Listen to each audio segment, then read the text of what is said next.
오늘 우리에게 주신 하나님의 말씀은 이레미야 예가 4장입니다. 이레미야 예가 4장 1절부터 10절까지의 말씀을 시작했습니다. 구약성경 1148년에 있는 이레미야 예가 4장 1절부터 10절까지의 말씀인데요. 교독해서 한 절씩 읽겠습니다. 슬프다 어찌 그리 금이 빛을 잃고 순금이 변질하였으며 성소의 돌들이 거리 어기마다 쏟아졌는고 순금에 비할 만큼 보배로운 시온의 아들들이 어찌 그리 토기장이가 만든 기름찬 같이 있고 들깨들도 젖을 주어 그들의 새끼를 먹이나 딸 내 백성은 잔인하여 마치 광야의 타조 같도다. 젖먹이가 목말라서 혀가 천장에 붙으며 어린 아이들이 떡을 구하나 떼어줄 사람이 없도다. 맛있는 음식을 먹던 자들이 외롭게 거리에 있으며 이전에는 붉은 옷을 입고 자라난 자들이 이제는 거름더미를 안았도다. 전에 소돔이 사람의 손을 대지 아니하였는데도 순식간에 묻어지니 이제는 딸 내 백성의 죄가 소돔의 죄악보다 없도다. 전에는 존귀한 자들의 몸이 눈보다 깨끗하고 적보다 희며 산호들보다 붉어 그들의 윤택함이 갈아서 빛낸 청옥 같더니 이제는 그들의 얼굴이 숲보다 곱고 그들의 가죽이 뼈들에 붙어 막대기 같이 말랐으니 어느 거리에서든지 알아볼 사람이 없도다. 칼에 죽은 자들이 죽여 죽은 자들보다 나음은 토지 소산이 끊어짐으로 그들은 찔림 받은 자들처럼 점점 쇠약하여 가미로다. 딸 내 백성이 멸망할 때에 자비로운 부녀들이 자기들의 스스로 자기들의 자녀를 삶아 먹었도다. 아멘. 할렐루야. 아멘. 할렐루야. 아멘. 오늘도 기도의 자리에 나오신 여러분을 주님 이름으로 축복합니다. 아멘. 여러분 그거 아십니까? 오늘이 11월의 마지막 금요일입니다. 별것 아닌데 되게 심각하게 11월 달의 마지막 금요일입니다. 어느새 2023년도 다 지나가고요. 그렇죠? 돌아온 주일이 마지막 주일이고 금세 또 우리가 마지막 한 달을 살아가게 되겠죠. 옆에 계신 분들과 이렇게 인사하겠습니다. 시작되는 겨울도 승리하세요. 고백하겠습니다. 시작되는 겨울도 승리하세요. 승리하세요. 어느새 겨울이 다가온 것 같으시죠? 가을이 정말 짧게 이렇게 스쳐 지나가고 한겨울이 찾아오는 것 같습니다. 우리 금요일마다 날씨가 추워지는 것 같지 않으십니까? 지난 금요일날 펑펑 눈이 내려서 금방 녹긴 했지만 청년들은 준비하고 계획했던 일정도 취소하고 다시 돌아와야 할 정도로 이렇게 또 눈이 내리기도 했었는데요. 여러분 바퀴벌레 한 쌍이 겨울을 맞이했습니다. 흰 눈이 펑펑 내리고 하얗게 눈이 쌓이자 그들은 인간들의 영화인 러브 스토리처럼 그들만의 러브 스토리를 바퀴벌레 한 쌍이 만들었는데요. 이 남자 바퀴벌레가 여자 바퀴벌레에게 장난을 치면서 눈을 뭉쳐서 먹였습니다. 그러자 이 여자 바퀴벌레는 아 차가워 이렇게 말하는 것이죠. 그러자 이 남자 바퀴벌레 어떻게 되었을까요? 여자 바퀴벌레가 아 차가워 이렇게 말하자 남자 바퀴벌레 어떻게 되었을까요? 아, 차에 깔려 죽었습니다. 아 차가워. 차에 깔려. 자, 여름부터 준비한 건데 이해 못하시는 분들이 계신지 모르겠습니다. 겨울에는 눈도 조심하시고 차도 조심하시기 바랍니다. 할렐루야. 우리가 계속해서 살피고 있는 예레미야 애가서인데요.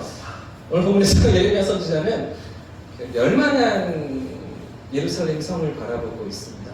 그 찬란하고 영광스러웠던 예루살렘을 바라보면서 탄식하고 있는 오늘 4장의 본문인데요.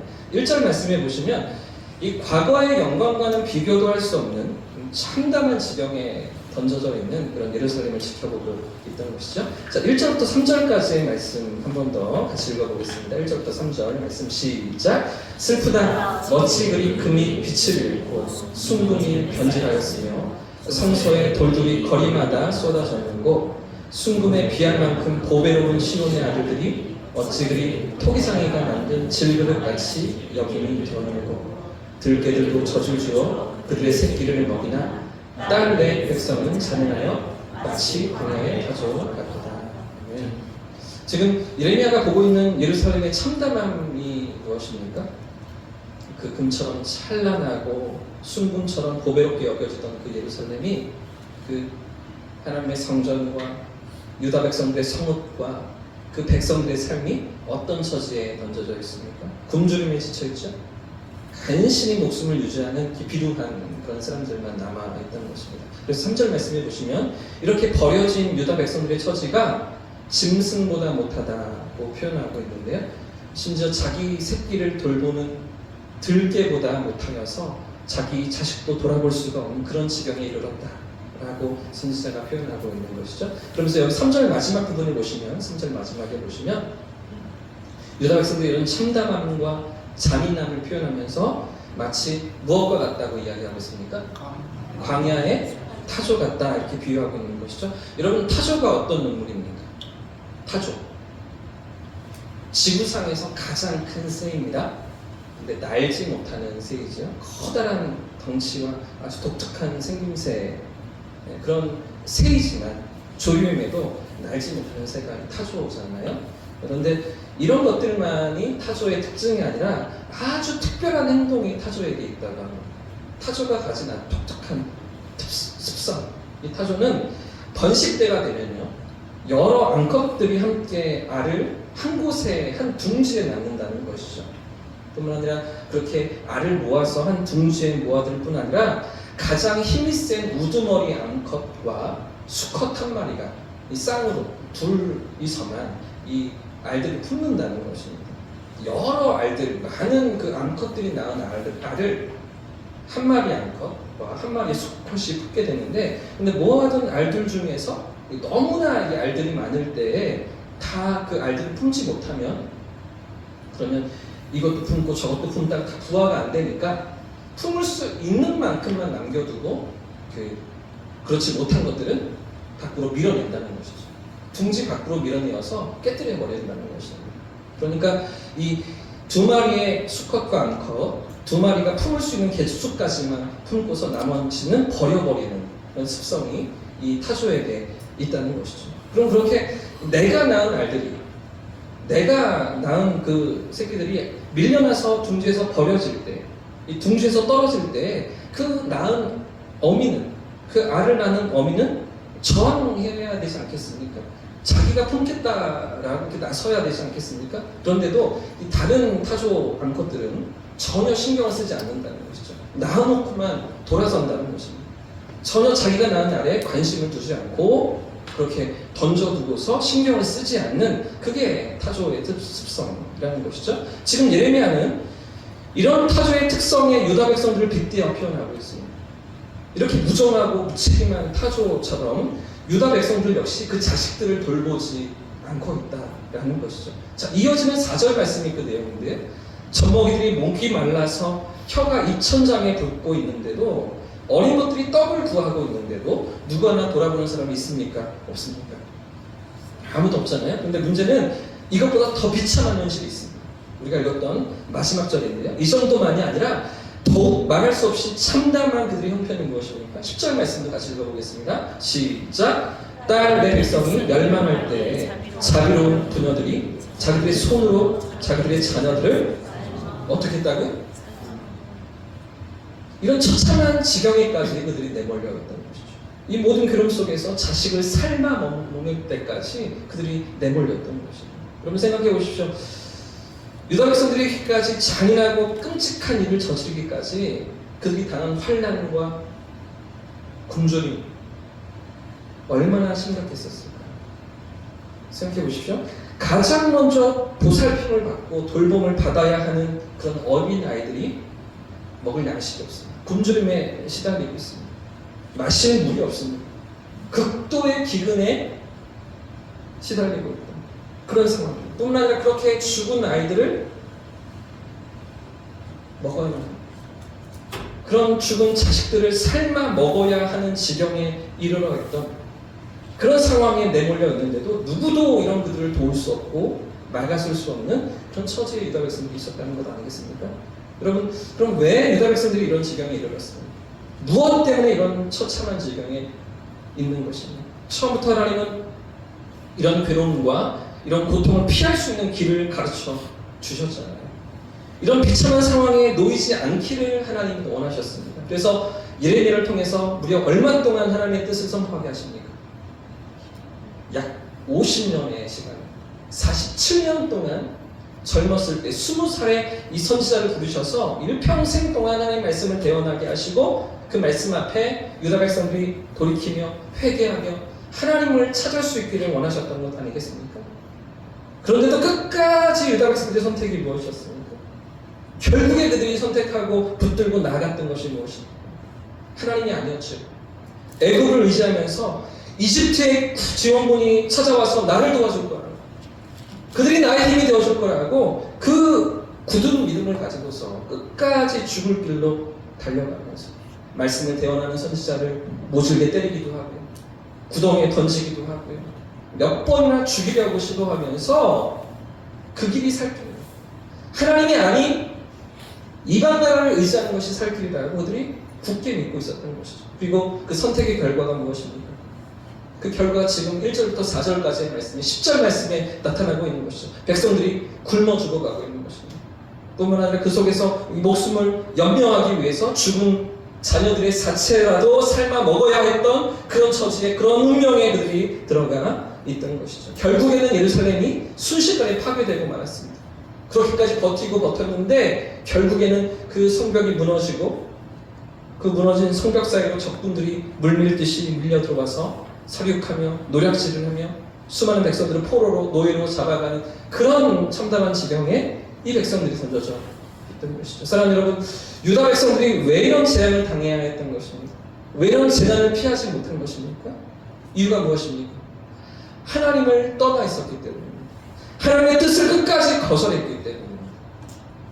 여러분, 우리가 지난 한 주간 사도 바울이 고린도 교회를 향해 썼던 고린도 전서와 고린도 후서를 함께 통독하면서 새벽마다 또 말씀을 살펴보았는데요. 그런데 여러분, 원래 사도 바울이 썼던 편지가, 사도 바울의 편지가 이 고린도 전서와 고린도 후서 두 권만 아니라 모두 4권의 서신이 있었다는 것 여러분 아십니까? 사실 고린도 전서는 고린도 교회에 보내는 첫 번째 편지가 아니었습니다. 두 번째 편지였던 것이죠.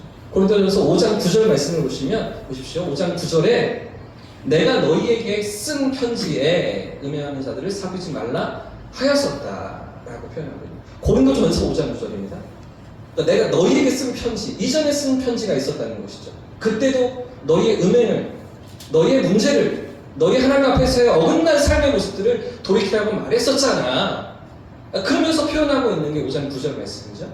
그러니까 고린도 전서는 두 번째 편지였던 것입니다. 뿐만 아니라 또 고린도 후서 2장 4절 말씀을 보십시오. 2장 4절을 보시면 내 마음에 큰 눌림과 걱정이 있어 많은 눈물로 너희에게 썼노니, 이런 표현이 있습니다. 내 마음에 큰 눌림과 걱정이 있어서 많은 눈물로 너희에게 썼다라는, 눈물로 호소하는 바울의 편지가 있었다는 것이죠. 그게 세 번째 편지라는 것입니다. 그리고 그 편지가 있은 다음에 네 번째 고린도 후서, 이 네 번째 편지를 보내고 있다는 것이죠. 눈물로 쓴 편지, 간곡히 간청하며 호소하는 그 편지가 세 번째 편지가 있었다는 것입니다. 이 눈물로 쓴 편지가 그러면 고린도 전서 두 번째 편지가 될 수는 없는가? 아니면 첫 번째 쓴 편지가 될 수는 없는가? 그렇지가 않습니다. 두 번째 쓴 편지 고린도 전서는 아주 공격적이고 책망하는 분위기로 고린도 교회 안에 있던 그 여러 가지 문제들을 지적하고 있기 때문에 눈물로 쓴 편지가 아닙니다. 그렇죠? 그러니까 두 번째 편지라는 조금 성격이 다른 눈물로 간청하는 편지가 세 번째 있었던 것이죠. 첫 번째가 아닌 이유는 이렇게 세 번째, 두 번째가 있는데 그 앞에 있는 옛날 얘기를 할 이유가 없잖아요. 그러니까 지금 바울의 편지는 모두 4번에 걸쳐서 고린도 교회에 보내지고 있던 것이죠. 첫 번째, 두 번째, 세 번째는 3차 전도 여행 중에 있던 에베소에서, 네 번째 편지는 이제 에베소를 떠나서 빌립보에서 사역하고 있었던 때에 바울이 이 서신을 보내게 되는 것이죠. 여러분, 근데 왜 사도 바울이 고린도 교회 성도들을 향해서 이렇게 많은 편지를 썼는가? 4번이나 되는 여러 편지들을 보내야 했던가? 그 이유가 무엇입니까? 지금 우리가 갖고 있는 고린도전서와 후서만 보아도 이 두 권의 성경도 상당합니다. 분량이 아주 많습니다. 내용도 적지가 않습니다. 그런데도 왜 이것을 부족해서 두 권의 편지를 더 보내고 심지어는요 사도 바울이 그 두 번째 편지까지 쓰고서 고린도를 방문하기도 했습니다. 2차 전도여행 때 세웠던 1년 반 동안 함께 사역했던 복음으로 가르쳤던 그 교회를 편지로도 안 되니까 다시 찾아가서 만나고 그래서 권면하고 그들에게 당부하는 바울의 발걸음이 있기도 했던 것이죠. 찾아가기도 했습니다. 4번의 편지를 보내기도 했습니다. 그런데도 왜 그렇게 많은 그렇게 편지를 그런 발걸음을 사도 바울이 했어야 했던 것입니다. 고린도 교회 성도들이 진리에서 벗어나서 거짓된 가르침에 미혹되고 있었기 때문이죠. 거짓 교사들의 가르침에 넘어가면서 교회 안에 많은 분쟁이 일어나고 파당이 일어나며 성도들이 죄 가운데 넘어지고 있었기 때문입니다. 뿐만 아니라 이렇게 넘어지고 있는 성도들이 누구입니까? 그 성도들이 자신이 복음을 신고 가르쳤던 사랑하는 제자들이었던 것이죠. 2차 전도여행 중에 상당한 기간을 머물면서 에베소 교회 다음으로 가장 긴 사역의 기간들을 가지고 그들을 만나면서 그렇게 섬겼던 그들인데 그렇게 사랑하는 제자들인데 그들이 어긋난 길로 나아갈 때 하나님의 뜻과 다른 길로 나아갈 때에 그 모습을 지켜보지 못하고 애가 타는 마음으로 4번의 편지를 보내고 또다시 방문하면서 그들에게 당부하며 호소하고 때로는 경고하고 책망하며 돌아서기를 하나님 앞에 바로 서기를 바울이 원했던 것 아닙니까? 무려 3번의 편지를 보냈는데도 냉담했던 것 같습니다. 그래서 바울은 또다시 마지막 4번째 편지를 고린도 후서를 보냈던 것인데 고린도 후서 13장 2절 말씀을 보십시오. 13장 2절 말씀을 보시면 내가 이미 말하였거니와 지금 떠나 있으나 두 번째 대면했을 때와 같이 두 번째 내가 너에게 만났던 때가 있다는 것이죠. 2차 전도여행 때 교회를 세우고 1년 반 동안 사역했고 이 편지를 쓰고 있는 중간에 언젠가 그렇죠? 바울이 고린도를 찾아갔던 두 번째 대면했을 때와 같이 권면했던 것을 기억하라 라고 말하고 있는 것입니다. 전에 죄 지은 자들과 그 남은 모든 사람에게 지금 미리 말하노니 내가 다시 갈 건데 너희 용서치 않을 그 전에 너희들 회개했으면 좋겠어. 그 전에 너희들 돌이켰으면 좋겠어. 이미 여러 번 말했지만 2번씩이나 찾아가서 너희에게 당부하고 경고했었지만 아직도 죄 가운데 있는 자들 여전히 회개치 않는 자들 그들이 회개하기를 원하며 당부하고 있는 것 아니겠습니까? 여러분 제가 지금 무슨 이야기를 하고 있습니까? 왜 이르미야 에가서 본문을 다루다가 왜 고린도전서 후서의 이야기를 제가 나누고 있습니까? 여러분 오늘 본문의 유다 백성들이 왜 이토록 무시무시한 징계와 재앙을 당하고 있는 것입니다. 그들이 끝까지 하나님의 뜻을 거역했기 때문이죠. 무려 50년이라는 긴 시간 동안 선지자를 통해서 말씀하시고 또 말씀하시며 기회를 주셨는데도 불구하고 마치 고린도 교회처럼 여전히 교만한 마음으로 굳은 마음으로 하나님의 뜻을 거절하고 폐역의 길로 달려가던 유다 백성들이었기 때문입니다. 사랑하는 여러분, 오늘 말씀이 우리에게 무엇을 교훈하고 있을까요? 이처럼 처참한 상황을 목격하며 애통과 눈물의 애가서를 쏟아내고 있는 선지자를 통해서 오늘 본문은 우리에게 어떤 메시지를 주고 있는 것입니까? 결국 하나님께서 우리에게 원하시는 것인 것입니다. 하나님께서 선지자를 보내시면서 그 유다 백성들에게 끝없이 요구하시고 끝없이 요청하시며 기대하셨던 것이 무엇입니까? 이 모든 괴로움을 주시면서도 이 모든 아픔과 눈물을 겪게 하시면서도 결국은 그 가운데서 주님이 원하셨던 것이 무엇입니까? 넘어지게 하시고 망하게 하시며 사로잡혀가게 하시는 것 같지만 그것이 하나님의 본심이 아닌 거죠. 진짜 하나님의 본심은 돌아오는 것입니다. 그 백성이 하나님 앞에 서는 것이죠. 하나님과 함께 살아가는 삶의 자리에 서기를 원하셨던 것입니다. 이 모든 과정 속에서 그렇죠?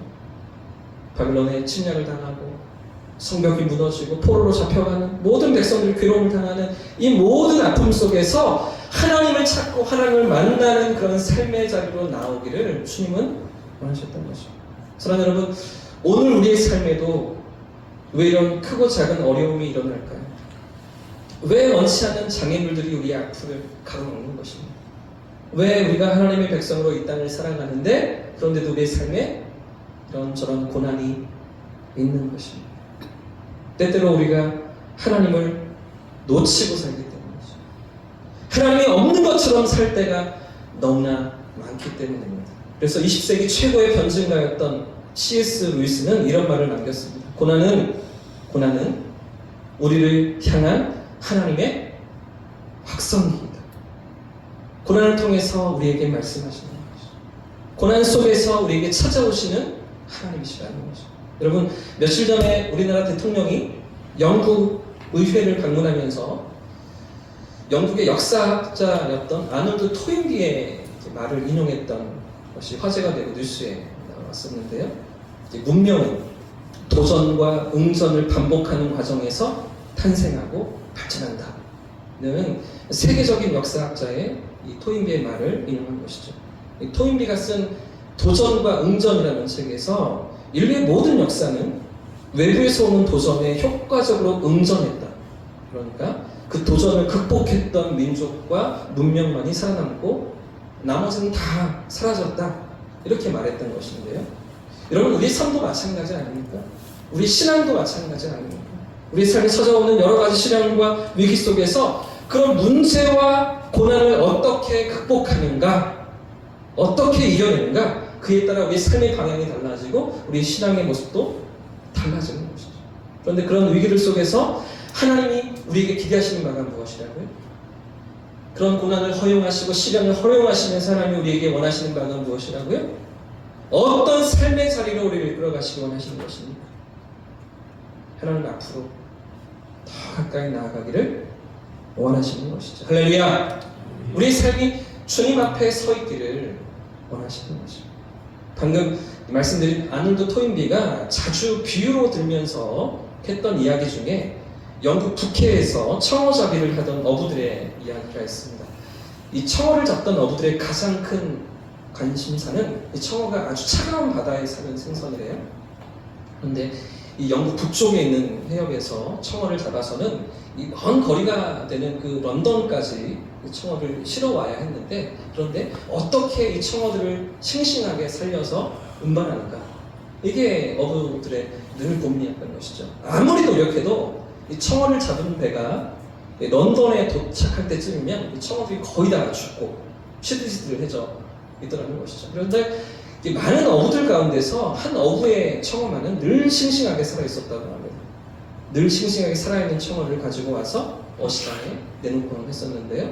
이를 이상하게 여겼던 동료들이 그 이유를 몇 번이나 물어보았습니다. 근데 비밀을 가르쳐주지 않는 거죠. 그러다 마침내 동료들의 계속되는 강요에 이기지 못한 어부가 그 비밀을 말했습니다. 이렇게 말한 것이죠. 나는 청어를 잡아 통에 넣을 때 메기를 한 마리씩 넣는다네요. 그래서 동료들이 놀라면서, 그러면 메기가 청어를 잡아먹지 않는가? 그래, 메기가 청어를 잡아먹지. 하지만 놈은 두세 마리밖에 못 먹어. 그리고 그 통 안에는 수백 마리의 청어들이 잡혀먹지 않으려고 열심히 헤엄치고 도망다니게 된다네. 그러니 먼 길을 지나 런던에 도착해서도 청어들이 여전히 살아있는 것이지. 사랑하는 여러분, 때때로 우리 삶에 찾아오는 이 적당한 스트레스가, 고난이 우리 삶의 촉진제가 되는 줄 믿습니다. 그 고난이 기도의 자리가 되고, 그 고난이 간구의 자리가 되며 돌이키며 회개하는 그런 현장이 된다면, 그래서 오늘 말씀처럼 기다리시는 하나님 앞으로 더 가까이 나아갈 수 있다면, 이런 고난도, 우리 삶에 찾아오는 크고 작은 시련도 의미 있게 쓰임받는 줄 믿습니다. 할렐루야! 우리 삶이 이런 기도의 자리로 나아가는 이 밤 되시기를 주님의 이름으로 축복합니다. 그런 하나님을 만나시고 그런 하나님을 경험하시는 이 겨울 되시기를 주님의 이름으로 축복합니다.